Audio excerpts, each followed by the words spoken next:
Ahí sí, ahí sí. Sí, comenzamos. ¿Sí, comenzamos? No. Ya. Minutos. ¿Cómo nos vemos ahí? Ya. Jóvenes, esto va a quedar en YouTube. Got it. Así es que, para que quien quiera hacer alguna pregunta, ya sabe, se tiene que parar ahí para que lo vean, ¿sí? Piensen preguntas también para ir sacando provecho también del encuentro. Ela está falando, talvez vocês vão escutar mais, eu vou tentar falar um espanhol mais lento, o deles é muito rápido. Mas se vocês tiverem alguma pergunta, algum questionamento, a conversa vai ser um pouquinho mais sobre a relação entre sociedade e igreja no Brasil e no Chile. A PUC do Chile está realizando uma semana cultural e o tema da semana cultural é o Brasil. Então, aí está... eu fui convidado para essa conversa junto com a professora Rocio, que no ano passado nós fizemos uma parceria de uma atividade COIL, né? Eu dava aula para uma turma de odonto e ela com essa mesma disciplina que ela está apresentando agora. E aí ela me convidou para a gente poder participar. Isso é uma atividade da universidade, está sendo transmitido pelo YouTube também da PUC Chile, então depois eu até posso pedir o link para ela, para passar para vocês. E pronto, é isso. Muchas Ya gracias, está. Mateus. Muchas gracias también al curso que se encuentra en Brasil. Nosotros estamos acá, somos un poquito más de 40 personas las que estamos esta tarde junto a ti, como bien explicaste, Mateus. Estamos en una semana dedicada al estudio y a la comprensión de la cultura brasileña. Entonces, en ese contexto es que quisimos también aprender acerca de cómo Brasil se mira a partir de los ojos de la iglesia también. Entonces, cómo vamos combinando la cultura, la experiencia religiosa, los desafíos sociales también. En nuestro curso hemos estado conversando estos días acerca de la experiencia de juzgar, entender los hechos históricos, las necesidades de todos los tiempos a partir de la literatura y de las enseñanzas de la iglesia. Entonces, en ese sentido es que queremos conversar un poco de eso a partir de Brasil. Pero antes de eso, quiero presentarles a quien tenemos frente a nosotros. Profesor Mateus, para gran sorpresa de muchos, hizo su pregrado acá con nosotros en la Facultad de Teología. Así es que conoce nuestra universidad muy bien, pero además él es magíster, es doctor en teología y sus áreas de trabajo son antropología teológica y en este caso, Mateus, ¿cómo se llama el curso que estás dando? Acá es un curso de créditos electivos que nosotros llamamos acá y es sobre mal y pecado en el imaginario occidental. Entonces estoy trabajando cómo surgieron las ideas de mal y pecado en Occidente. Entonces, son créditos electivos, no son tantos estudiantes, pero las clases son muy entretenidas en el sentido de que hay mucho interés de los que están. Muchas gracias, qué bueno, me alegro mucho. Gracias, Mateo, por acompañarnos esta tarde. Y bueno, podemos comenzar nuestra conversación de hoy en torno a... Espera, habíamos acordado algunas preguntas, así que para ser fiel a ello vamos a comenzar con una pregunta simple y quizás puedes pedirle ayuda a tus alumnos también. ¿Cómo describirían ustedes la cultura brasileña? Es una, es una pregunta bastante amplia porque la cultura brasileña, sobre todo ahora que estamos en un periodo que se habla de tanta pluralidad y pluralismos, no podemos decir que exista la cultura brasileña, sino que hay elementos que son comunes. Creo que el elemento más común es el idioma, el hecho de que tengamos una porción territorial tan grande, tan amplia, que habla un mismo idioma, por lo menos que se entienda en un mismo idioma, embora, aunque nosotros tengamos los distintos acentos, las jergas propias de las regiones, pero lo que hace las diversas culturas de Brasil, sin duda, es la mezcla. Brasil es un país de mezclas.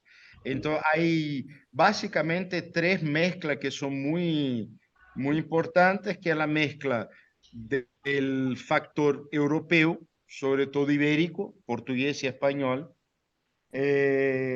Después está el factor africano. Brasil es uno de los grandes países de descendientes de África. Nosotros, hoy por hoy, más del 50% de la población se reconoce con alguna ascendencia africana. Y también tenemos el factor precolombiano americano, que infelizmente, bueno, eso es una realidad también en Chile, que infelizmente los pueblos originarios como tal han desaparecido. Sin embargo, hay mucha genética original de pueblos originarios eh, de Brasil, de América Latina, que están todavía marcando las diversas culturas brasileñas, ¿no? Es muy distinto hablar de una cultura del sur, que es muy parecida, por ejemplo, a Uruguay, a Argentina, hablar de una cultura mucho más cosmopolita en el estado de São Paulo. El estado de São Paulo ha recibido no solo la mezcla europea, africana y originaria de los pueblos precolombianos, sino que también São Paulo tiene un gran factor oriental. Hay muchos japoneses en São Paulo, no solo europeo ibéricos, sino que también hay muchos italianos, hay muchos alemanes, hay una mezcla bastante grande y de hecho es una ciudad muy cosmopolita. Hay un factor árabe también bastante importante, ¿no? Libaneses, sirios, entonces São Paulo es más cosmopolita. Río y el noreste de Brasil, si los cariocas me escuchan hablar, me van a pegar, pero hay rasgos que son un poquito más semejantes. Río tiene tal vez sea lo más conocido de Brasil, pero Río fue por muchos años la capital, fue la capital del imperio, después fue la capital de la república, y muchos salían de Río, y el de noreste de Brasil, la mezcla de portugueses con africanos, eso es mucho más claro, ¿no? Y el noreste de una riqueza cultural gigantesca, culinaria. Yo hablo de noreste, siempre me recuerdo de comidas y comidas muy ricas, ¿no? Y después el norte, que es Amazonia. Entonces, el norte de Brasil, que es casi mitad del territorio brasileño, es Amazonia, que nos esforzamos mucho para mantenerla intacta, como debe quedar, no destruida, como hubo intentos, infelizmente no muy lejanos en el pasado. Entonces, muchas gracias. Lo que nos cuentas, Mateo, también nos hace recordar que acabamos de tener en la hora anterior en el curso una discusión bien interesante en torno a qué decir acerca de la cultura, qué es una cultura. ¿Hay una sola definición de cultura o múltiples definiciones? Así es que nos ayuda mucho el panorama y el mapa que nos haces de Brasil para reconocer la diversidad y lo complejo que es el tema también. Cuéntanos un poquito cómo se ve la iglesia, cómo se sitúa la iglesia al interior de la sociedad brasileña. bueno, el hecho de que hayamos sido colonizados por portugueses, ¿no? Acá hay un tema también que acá Rocío se maneja mejor que yo, pero por todo el tema de los colonialismos, hay una pregunta por la colonización. Pero bueno, quedémonos de una manera más sencilla, para no decir muy simple, sobre el tema de la colonia. Claro que sin duda el hecho de la presencia portuguesa hizo que Brasil fuera por todo el tiempo de colonia, y sobre todo los años en que Brasil era un imperio, era un país católico, sin duda. Ya en el siglo XX, el catolicismo brasileño cambió bastante porque las ciudades comenzaron a crecer y crecieron mucho y muy rápido. Entonces, el rostro de la Iglesia Católica cambió mucho. Pero también junto con eso, nosotros tuvimos un desarrollo, sobre todo a partir de los años 50 del siglo pasado, un desarrollo bastante importante del evangelismo en el país. Hoy la población evangélica es cerca de 30% de la población brasileña. Entonces, un número considerable. Ya no hablamos más de una minoría evangélica, sino que tenemos, sobre todo en las grandes ciudades, una presencia evangélica bastante grande e importante. Bueno, sin duda, el Concilio Vaticano II para la Iglesia en Brasil es un marco, es un hito que cambia bastante la visión de la Iglesia en sí misma, ¿no? La Iglesia, como dijo Lima Vaz, que es un jesuita filósofo, la iglesia, no solo brasileña, sino que latinoamericana, la iglesia católica, deja de ser una iglesia espejo, que sería un espejo de Europa, y se convierte en una iglesia fuente, una iglesia que tiene una vida propia y que incluso puede inspirar las iglesias en otros territorios, ¿no? En el siglo XXI la iglesia ha cambiado bastante también, ¿no? Eso yo he dicho un poco del siglo XX, pero la iglesia del siglo XXI, el brasileño es religioso, el brasileño cree en todo, ¿no? Eh, Incluso si nosotros hablamos del Snoopy, los brasileños van a creer. Es un pueblo muy religioso, justamente por la mezcla, ¿no? El brasileño cree, ¿no? La pregunta es por la afiliación institucional y eso incluso los evangélicos están pasando por un digamos, una transformación importante, porque ya no son denominaciones evangélicas con fidelización de creyentes, sino que hoy las personas van a la iglesia que les tinca. Incluso hay gente que se dice católica y va a iglesias evangélicas, que se dice evangélicas y van a la iglesia católica. Entonces hay una pulverización de la institucionalización de las iglesias. La iglesia católica en Brasil, en la sociedad, se esfuerza por tener una presencia social, como vamos a hablar en la tercera pregunta, pero también es una presencia muy mediática de la Iglesia Católica, que eso sí es un desafío bastante grande, en el sentido de que tenemos una media católica, una prensa católica que tiene una llegada mucho más grande que incluso las parroquias. La media es mucho más capilarizada, ¿no? Que la institución. Entonces, eso es un desafío grande de evangelización. Interesante porque acá en Chile justamente las últimas estadísticas y estudios que se han hecho muestran que vamos camino y nos movemos más hacia un país más secular, justamente. O sea, si tuviésemos que comparar con Brasil, nos encontramos con dos tendencias. Una hacia la secularización, o sea, el abandono de la religión, pero luego hay quienes mantienen o sostienen que no es que las personas están abandonando la religión, sino que están cambiando de creencia. Entonces, por ahí también habría un desafío en cuanto que no tiene que ver con que la gente abandona el hecho de creer, sino que cambian el lugar desde donde creen. Entonces, es ciertamente algunas de las diferencias que tenemos como países. Quisiera yo dejar la palabra también a los estudiantes. ¿Alguna pregunta, jóvenes, respecto de Brasil, lo que sea, aprovechando que tenemos al profesor Mateus con nosotros? Que no me pidan receta de caipirinha, por favor. ejemplo. Profesor Mateus está en la universidad, en la Pontificia Universidad Católica de Campinas, así es que desde ahí nos habla, es una universidad católica también, con perfil muy parecido al nuestro, quizás por ahí pueden ustedes inspirarse en alguna pregunta. Pueden decírmela a mí, yo la transmito también.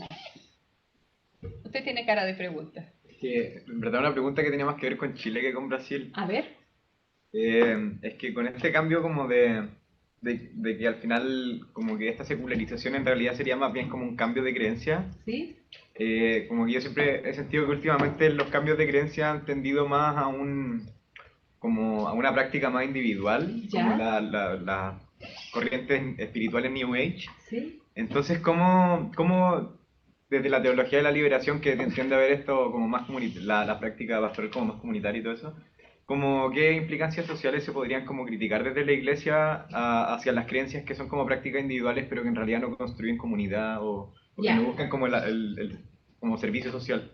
Muy bien, voy a transmitirla también a Mateus porque capaz que podamos entre los dos responder. Nos preguntan cómo hoy en día justamente en este tema de transitar a nuevas creencias, se observa también que nos estamos moviendo o personas se están moviendo más bien a experiencias individuales, experiencias espirituales individuales que no necesariamente están vinculadas a una comunidad. Entonces, ¿cómo podríamos nosotros dar respuesta a eso?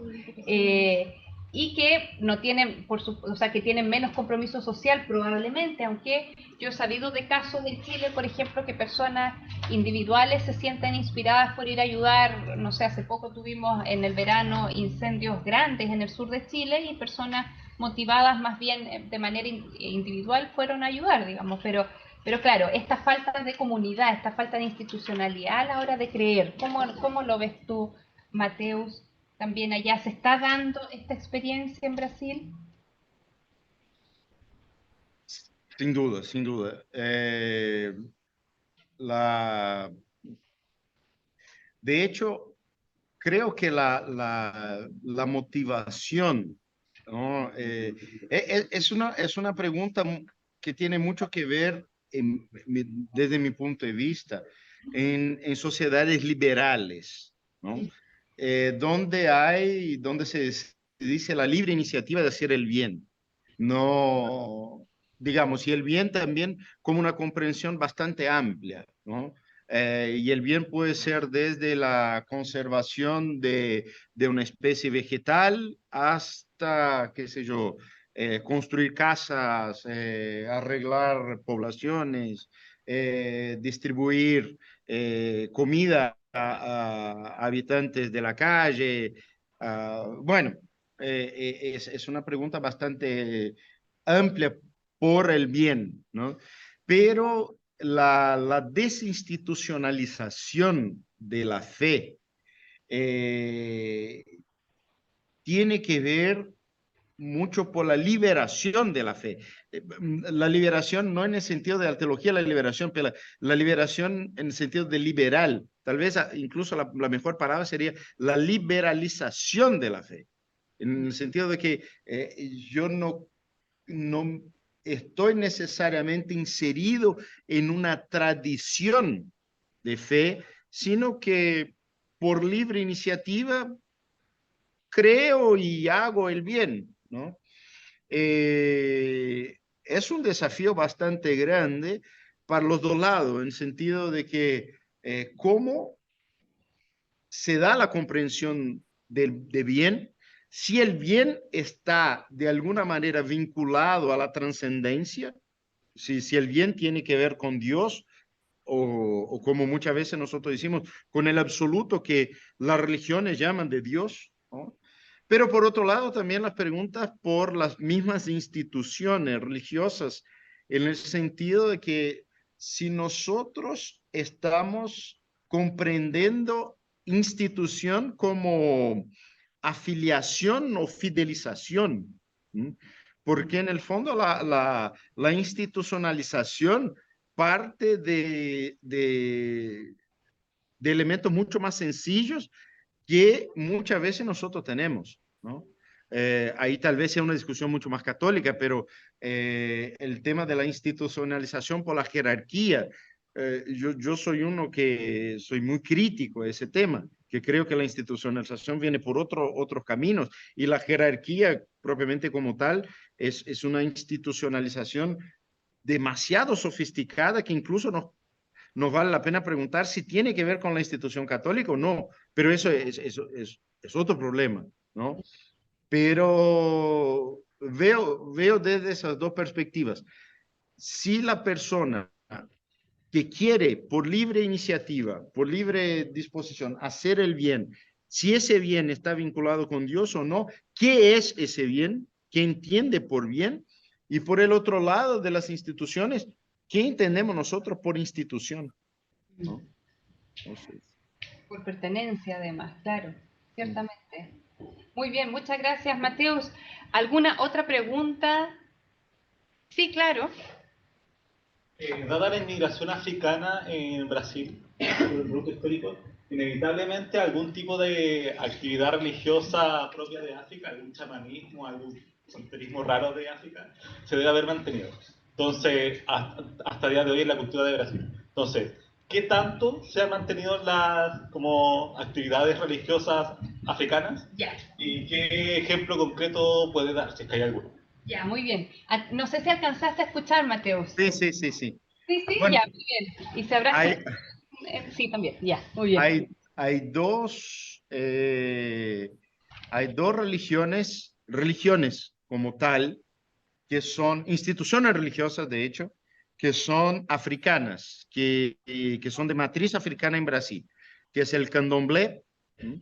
Que incluso, no sé cómo está el estatus de esa facultad, pero existía hasta hace poco que yo tenía noticia, una facultad de teología del candomblé, incluso reconocida por el Ministerio de la Educación, ¿m? Que tenía sus exigencias y qué sé yo, entonces era una facultad de teología. Entonces el candomblé se identifica claramente como una religión de matriz africana. Después nosotros tenemos la Umbanda, que parte mucho más del sincretismo. La Umbanda es más sincretista. El candomblé no es sincretista, tanto que quien estudia religión, que no es mi caso, yo estudio teología, pero quien estudia religión dice que el candomblé pasa por un momento crítico, en el sentido de que el candomblé es purista. Un blanco jamás puede ser del candomblé. No puede ver, porque el candomblé está muy asociado a la tribu, a, a la familia, a la sangre. De hecho, los terrenos, que acá nosotros tenemos terrero de candomblé, es pasado de familia por familia. Entonces los padres pasan sus terreros a los hijos, la madre a los hijos, ¿no? Ahí la figura de la mujer es mucho más importante que la figura del hombre. Y eso se está perdiendo porque, por ejemplo, los hijos no quieren saber de estos patrimonios religiosos que no les rinde nada, entonces ellos se van y qué sé yo, y con el tiempo eso se va perdiendo. Pero el candomblé es mucho más purista que la umbanda. La umbanda es mucho más sincretista y la umbanda de hecho es abierta. Hay una, una conversión a la Umbanda, no que la Umbanda sea solamente de negros, pero la Umbanda hay muchos blancos que son umbandistas y qué sé yo.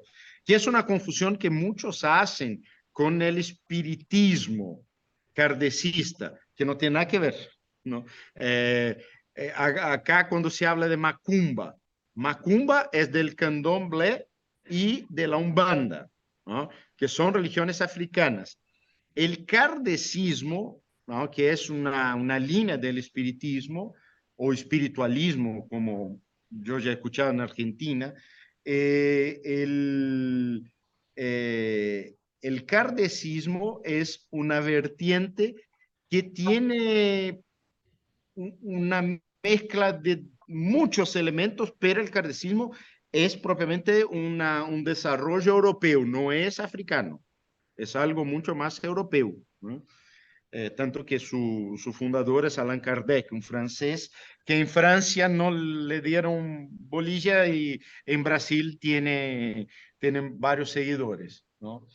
El kardecismo también es bastante sincretista en ese sentido, pero son religiones de matriz africana como tal y que como todo, infelizmente, yo digo eso con mucha vergüenza, incluso con dolor, que por parte aún de la sociedad que se dice blanca y del cristianismo es bastante prejuiciado, ¿no? Son dos religiones que sufren mucho prejuicio por parte de los cristianos, incluso de la Iglesia Católica. Entonces, es una pena muy grande. La Iglesia Católica también tiene mucha influencia de ritos africanos propiamente tal. Hay varias, por ejemplo, está la Congada, que es una tradición de Minas Gerais, donde yo nací, mi estado. Y la Congada es una manifestación católica, pero con elementos típicamente africanos, ¿no? Y Y eso hay se ven, Mateus, y esos elementos africanos, ¿en qué se ven? ¿En la música? ¿En la música, por ejemplo, las congadas se hacen ¿Ya? en algunos momentos del año, especialmente, por ejemplo, ahora en mayo. ¿Ya? Están muy asociados al baile, a la danza, muy asociados a vestimentas, muy asociado a algunos rituales, ¿no?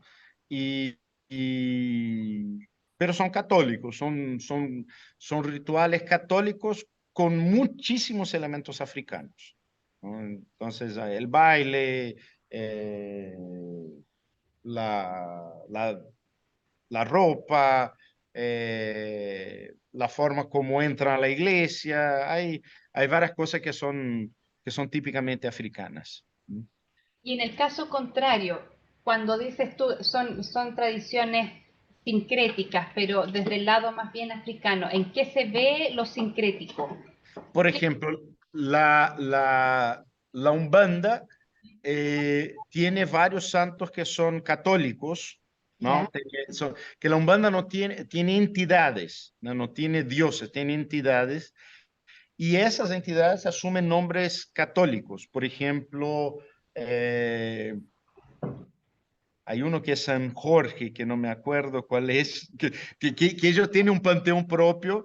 Entonces, por ejemplo, unos Ogún, si no estoy equivocado, Ogún es nuestro Señor Jesucristo.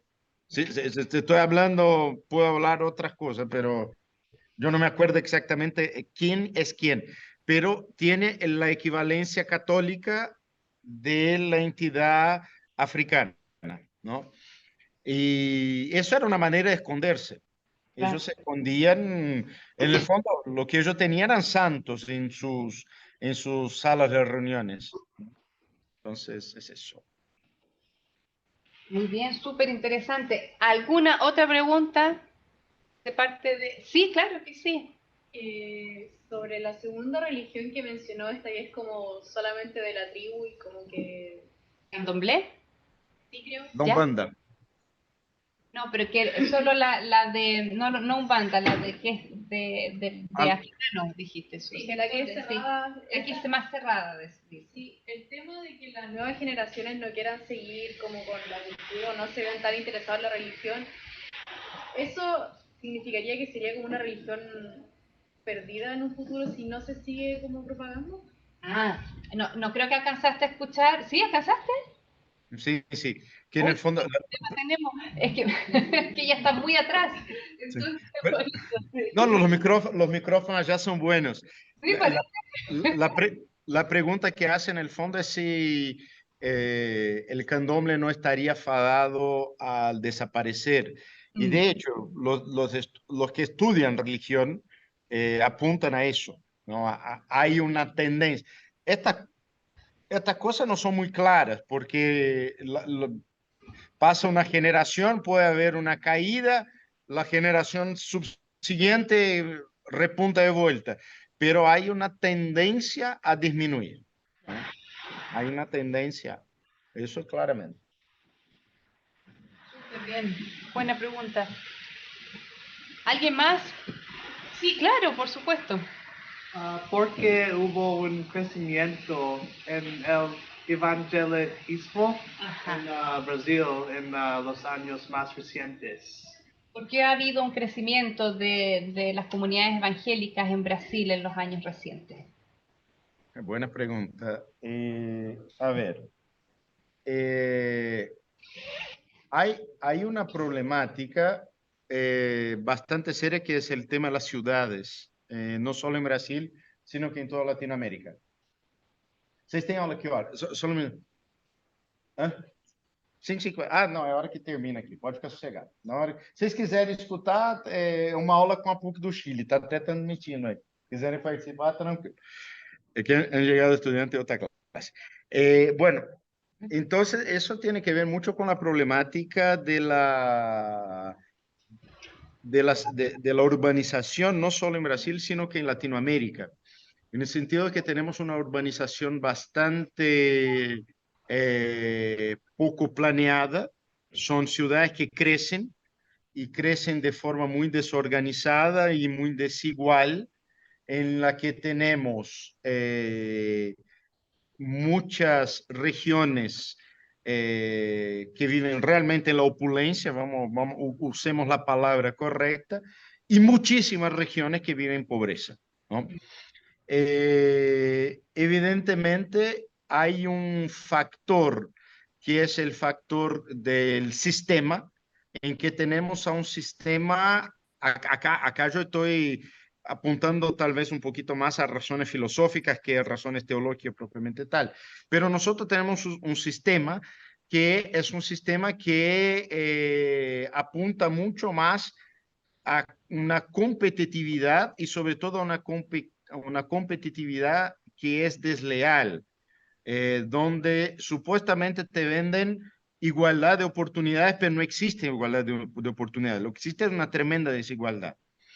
Y en esa concurrencia, en esa competencia salvaje, que de hecho se han convertido los ambientes urbanos, en que las personas, qué sé yo, tienen que cruzar distancias enormes, 2, 3 horas en colectivo para que puedan trabajar, y trabajan todo el día y se matan y llegan a su casa a fin de día y todavía tienen que cuidarse de su familia, y, y, y es un ambiente donde hay una competitividad constante.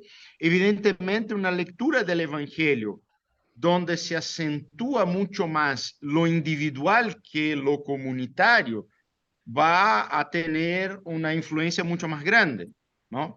En el sentido de que nosotros estamos buscando mucho más un consuelo personal / individual que en el fondo una transformación de estructuras sociales. La Iglesia Católica en Brasil y también en Latinoamérica en general, pero sobre todo en Brasil, se ha vinculado mucho a cambios sociales. La teología de la liberación tiene como tuvo, sobre todo de los años 60 hasta los años 80, mucho la marca de cambios sociales. Pero estos cambios sociales no vinieron, y no por culpa de la Iglesia Católica, sino porque el sistema, y acá yo soy un anticapitalista.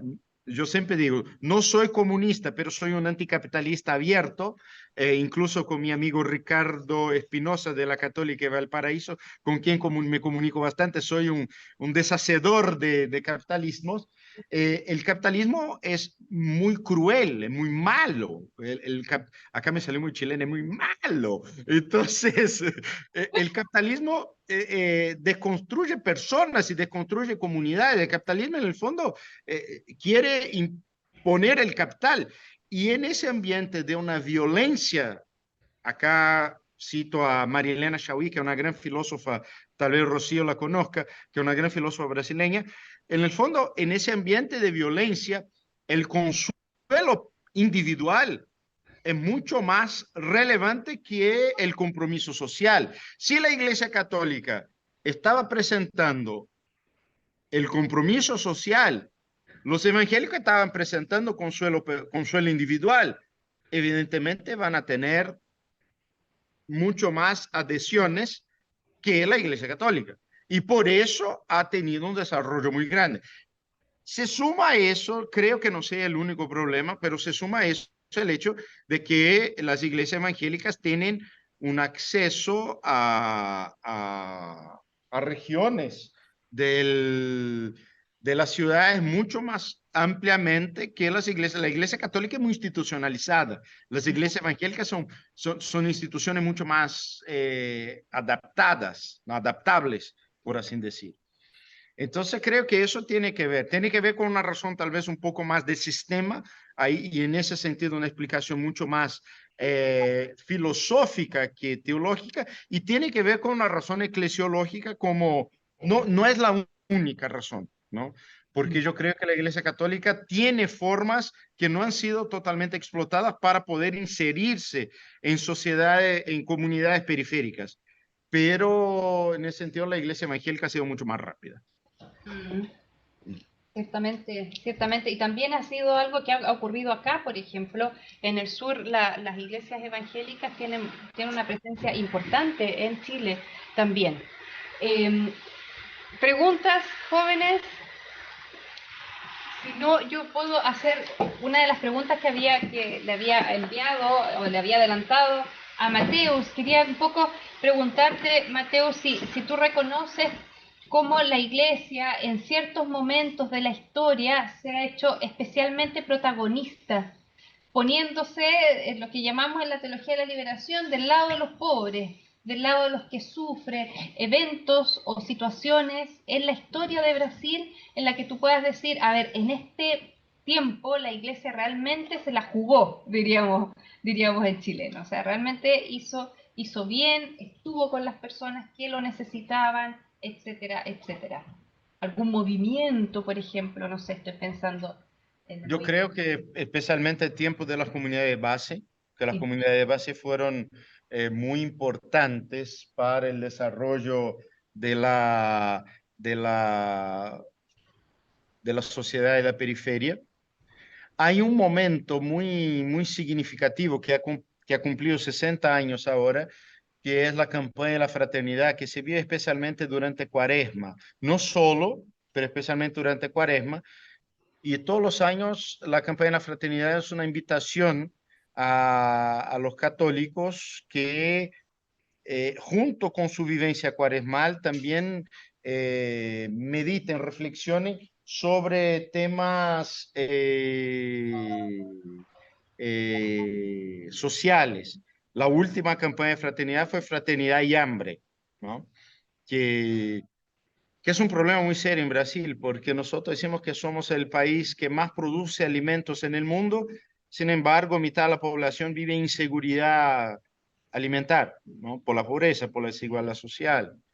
Creo que la Iglesia Católica, sobre todo algunos movimientos propios de la Iglesia Católica, nunca hemos tenido miedo de decir que Brasil es un país rico lleno de pobres, ¿no?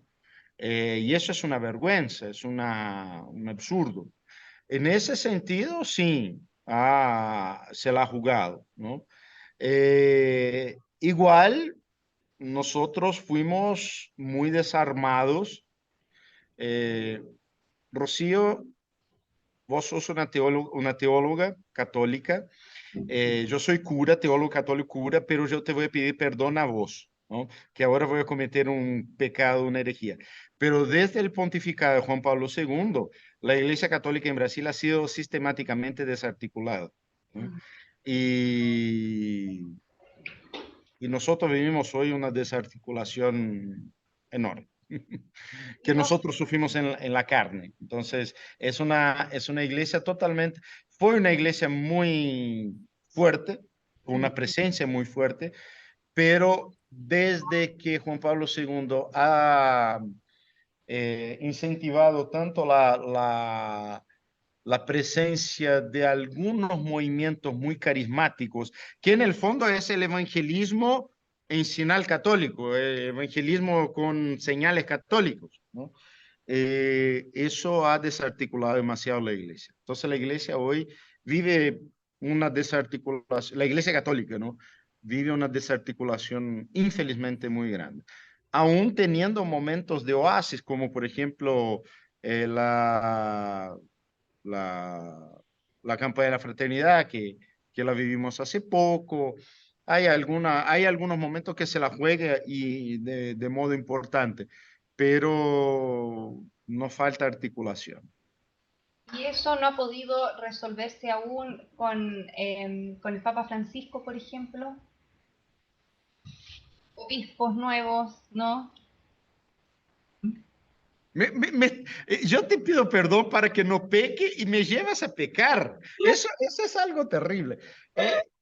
Es que mientras acá es un problema muy eclesiológico, que es un poco mi área, ¿no? Que es Eh, algo que han vivido muchos países en Latinoamérica especialmente. sí, es un problema en el sentido de que mientras nosotros tengamos una figura que se llama nuncio apostólico, que hace llegar a Roma que le interesa y no que es, mientras tengamos nuncio apostólico que vienen a Roma como príncipes y no como servidores del pueblo de Dios, le llega a Roma lo que le interesa. Entonces, nosotros sabemos que no es el Papa que elige a los obispos, sino que hay todo el Papa, el papelito que le llega al Papa diciendo, mira, este es el nombre para que lo nombres. No vengamos acá a mirar la suerte de gitano, porque nosotros sabemos cómo la cosa funciona. Y Sí, sí, sí. Y cuéntame, en términos de comunidades, las comunidades de base han ido desapareciendo, se fortalecen, se disminuye. ¿Cómo lo están en una crisis que no tienen camino de vuelta, porque la verdad es que no saben qué hacen, están bastante perdidas. ves? Quieren vivir las alegrías de los años 70, pero se olvida que estamos en 2020, infelizmente. Hay, aquí hay cuando yo decía de desarticulación, es bastante en eso. Ah, Eso existe. Eso existe. Yo sé que va a caer un par de rayos en mi cabeza, pero bueno, estamos... hay un par de rayos, sí. Quizás la de los dos. Oye, y cuéntame, nosotros hemos observado con nuestros colegas, eso es muy simpático, hicieron ruido para que nos asustáramos. Hemos notado nosotros en la facultad también cómo se mantiene viva la fe de los pueblos a partir de la religiosidad popular. Esa que es la religiosidad de las masas, la religiosidad del pueblo, la religiosidad que se encuentra de cada cierto tiempo y eso es lo que mantiene viva, digamos, la fe de la gente. ¿Cómo es en Brasil esa experiencia? Muy fuerte, muy Ya, fuerte. ya. Eh, y justamente muy fuerte porque eh, es una expresión de fe. Las devociones populares son expresiones de fe que no han caído, eh, digamos, no, la institución no la ha cerrado totalmente, ¿no? Son expresiones de fe mucho más libres y mucho más populares, son expresiones de fe mucho más sin amarras institucionales. Y eso uno ve que es Aparecida, por ejemplo, ¿no? Y es impactante, ¿no? Y toda vez que yo voy a Aparecida, yo quedo mirando diciendo, por Dios, ¿no? Esa gente tiene mucho más fe que yo, ¿no? Yo tengo un doctorado en teología que delante de la fe de esa señora que llega, delante de la imagen de la Virgen de Aparecida, mi fe no es nada, esta señora, yo me Aparecida siempre me emociono, porque es emocionante ver la fe sencilla, ¿no? Y esa fe sencilla, que muchas veces, incluso en Chile, yo escuché cuando estaba ahí en Chile, se escuchaba eso, la fe del carbonero, eh, se la miraba un poquito de menos. Sí, claro. Creo que es un error que nosotros tenemos, un error muy grande. No podemos hacer eso. No puede, porque cuando uno ve que una señora viaja, qué sé yo, 12 horas para agradecer que la cirugía de su hijo fue bien hecha y que su hijo ya está trabajando y qué sé yo, en ese sentido creo que Clodovis Boff ha escrito un libro bastante interesante que se llama Mariología Social, no sé si lo han traducido al español, que es el impacto social que tiene la devoción a la Virgen María en Latinoamérica. Que la devoción a la Virgen María en Latinoamérica es un factor de cambio social. Él hace una reflexión a la Clodovis, significa muy buena, ¿no? Pero sistemática Entonces, probablemente. es una reflexión bastante bien hecha.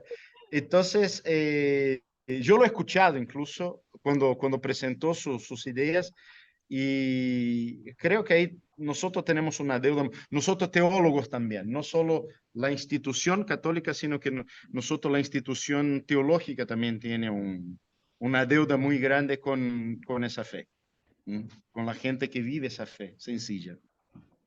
Muchas gracias, Mateus, por estas reflexiones, por la conversa, por tu buena onda también. Por los pecados. Se ríe. Mateus, nosotros terminamos en 3 minutos la clase, ya se acaba nuestro bloque, pero antes de despedirnos, queremos agradecerte a ti, a tu curso, y como tenemos tan buenos micrófonos aquí, quiero invitar al curso a que le regalemos un gran aplauso al profesor Mateus. Gracias. Es interesante encuentro porque no solo nos ayudaste a comprender la sociedad brasileña, sino también el interior de la iglesia. Pudimos conversar también acerca de la iglesia chilena y compartir las alegrías y los desafíos también que tenemos todavía. Así es que un gusto y vamos a seguir en contacto, sin duda. Muchas gracias, vale. Chao, chao. Adiós. Adiós, chicos. Chao, chao. Ahí todos hacemos chao también. Buena tarde.